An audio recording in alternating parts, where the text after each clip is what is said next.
নমস্কার বন্ধুরা, আশা করি সকলে ভালো আছেন। আমি ভালো আছি। আজ আমি নিয়ে এলাম আপনাদের সামনে নতুন স্বাদের একটি চিকেনের রেসিপি নিয়ে হাজির হলাম। তো দেখুন, আমি এখানে হাফ কিলো চিকেন নিয়ে নিয়েছি। চিকেনটাকে আমি ছোট ছোট টুকরো করে কেটে নেব। প্রথমে তো বিশেষ করে এই ছোট ছোট টুকরো করতে হয় কেন, এই যেটা একদম সলিড পিস সেগুলোতে মশলা ঢোকে না, এটা ভালো লাগে না খেতে। তাই আমি রান্না করার সময় চিকেনটাকে ছোট ছোট টুকরো করে কেটে নিয়েছি। এবার এখানে অর্ধেকটা লেবু ও ফুটন্ত জল দিয়ে আমি এটাকে 1 ঘন্টা খানেক ভিজিয়ে রেখে দেব। তো দেখুন আমি কী কী নিয়েছি: 2টো টমেটো, 1টা ক্যাপসিকাম, 4টা পেঁয়াজ আর 1.5 খানা রসুন নিয়েছি, আর একটু আদার টুকরো। তো আদা রসুনটাকে আমি এখানে পেস্ট করে নেব, আর পেঁয়াজ ক্যাপসিকাম এটাকে আমি কেটেই দেব। তো পেঁয়াজটা খুব বেশি পাতলা করার এখানে দরকার নেই। আর কোনো মশলা আমি এখানে ইউজ করব না। 4টে লঙ্কা বাটা দেব, শুকনো লঙ্কা বাটা, আর কোনো মশলা আমি এখানে দেব না। তো পেঁয়াজটাকে আমি দেখুন কেটে নিচ্ছি। আজকাল হয় কি, চিকেনেরটাকে বড় করার জন্য, মুরগিটাকে বড় করার জন্য এত বেশি পরিমাণে এদের গায়ে অ্যান্টিবায়োটিক পুশ করে, সেই জন্য এটা রান্না করার সময়, চিকেন রান্না করার আগে হয় প্রেশারে একটা সিটি দিয়ে নিতে হয়, নাহলে লেবু গরম জলে 1 ঘন্টা মতো ভিজিয়ে নিলে পরে এর যে টক্সিক এফেক্টগুলো যে আছে সেটা খানিকটা নষ্ট হয়। এটা আমার এক ডাক্তারের কাছেই শোনা। সেই অনুযায়ী আমরা এমনিতেই চিকেনটা খুব কম করা হয়, করলে পরে আমি হয় প্রেশারে একটা সিটি দিয়ে নিই, আর না হলে আমি এটাকে লেবু গরম জলে ভিজিয়ে রাখি। তবে জলটা ফুটন্ত জল হতে হবে। ফুটন্ত জলের মধ্যে আমি এটাকে ভিজিয়ে রেখে তারপরে করি। এই রান্নাটা না খুব ইজি, কিন্তু খেতে অত্যন্ত টেস্টি হয়। আপনারা অবশ্যই ট্রাই করবেন। ভালো লাগলে কমেন্ট করবেন, আমাকে জানাবেন কেমন লেগেছে। লাইক কমেন্ট শেয়ার করবেন, আর আমার চ্যানেলটিকে অবশ্যই সাবস্ক্রাইব করে দেওয়ার একটা অনুরোধ রইল। ফেসবুক পেজটাকে ফলো করে দেবেন।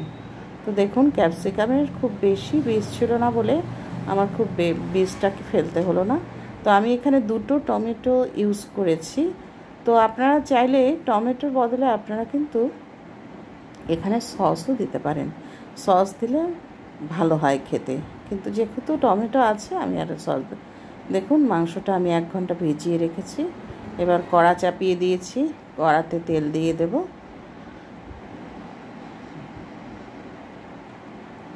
এই দেখুন 4টা শুকনো লঙ্কা বাটা, রসুন বাটা, আদা বাটা আমি এটা করে নিয়েছি। আর এটা তো আগেই কেটে নিয়েছি, দেখালাম। এবার আমি কড়াতে তেল দিয়ে আমি এখানে তেজপাতা, দারচিনি আর এলাচ একটু থেতো করে ফোড়ন দিয়ে দেব। পরে আর আমি কোনো গরম মশলা এখানে ইউজ করব না। ক্যাপসিকামের ফ্লেভারেই এটার একটা নতুন ফ্লেভার আসবে, এটাই ভালো লাগবে খেতে। যেরকম আমরা চিলি চিকেন করি সেই রকমই। তো চিলি চিকেন করাটা তো অনেকটা ঝামেলা। যারা চিলি চিকেনের টেস্ট পেতে চান ঝামেলা ছাড়া, তারা এইভাবেই চিকেন করতে পারেন। অত্যন্ত ভালো লাগে খেতে। বাচ্চাদের তো খুবই পছন্দের এটা। আমি বাচ্চাদের এটা করে দিতাম, এবং এটা এত ইজি প্রসেসে হয়। এটা করতে খুব অল্প সময়ের মধ্যে এটা হয়ে যায়। আর চিকেনটা যদি একটু সেদ্ধ করা থাকে বা গরম জলে ভেজানো থাকে, তাহলে তো কথাই নেই, খুব তাড়াতাড়ি এটা হয়ে যায়। তো পেঁয়াজটা আমি ভাজা করার সময় আমি এখানে লবণটা দিয়ে দিলাম, তাহলে পেঁয়াজটা মজে যাবে এবং তাড়াতাড়ি ভাজা হয়ে যাবে। পেঁয়াজটা এরকম বড় বড়ই আমি রেখেছি, বড় বড়ই থাকবে। তো মশলা তো আর অন্য কিছু পড়বে না এখানে, জিরা ধনে ওসব আমি কিচ্ছু ইউজ করব না এখানে। এটা একদম হালকা রান্না। এটা বাচ্চাদের কিন্তু অত্যন্ত উপযোগী, বাচ্চাদের জন্য। আর দেখুন এবার আমি এখানে পেঁয়াজটা ভাজা হয়ে গেল, মোটামুটি ভাজা হয়েছে, খুব বেশি ভাজা করব না। রসুন বাটাটা আগে দিয়ে দিলাম। তো রসুনের তো একটা গন্ধ থাকে, অত্যন্ত একটা তেজ থাকে একটা। তো সেটা কাটানোর জন্য রসুনটাকে আগে একটু ভাজা করে নিয়ে তারপরে আমি এখানে আদা বাটা দিয়ে দিলাম। দেখুন এর মধ্যে এগুলো ভাজতে ভাজতেই পেঁয়াজটা কিন্তু অনেকটাই ভাজা হয়ে গেছে। এবার আমি এখানে চিকেনটা দিয়ে দিলাম। তো চিকেনটা দিয়ে একটুখানি কষে নিয়ে আমি এবার লঙ্কা বাটা যেটা আছে সেটা একটু জল দিয়ে গুলে দিয়ে দেবো, টমেটো দিয়ে দিলাম, আর লঙ্কা বাটাটা একটু জল দিয়ে গুলে এখানে আমি দিয়ে দেব।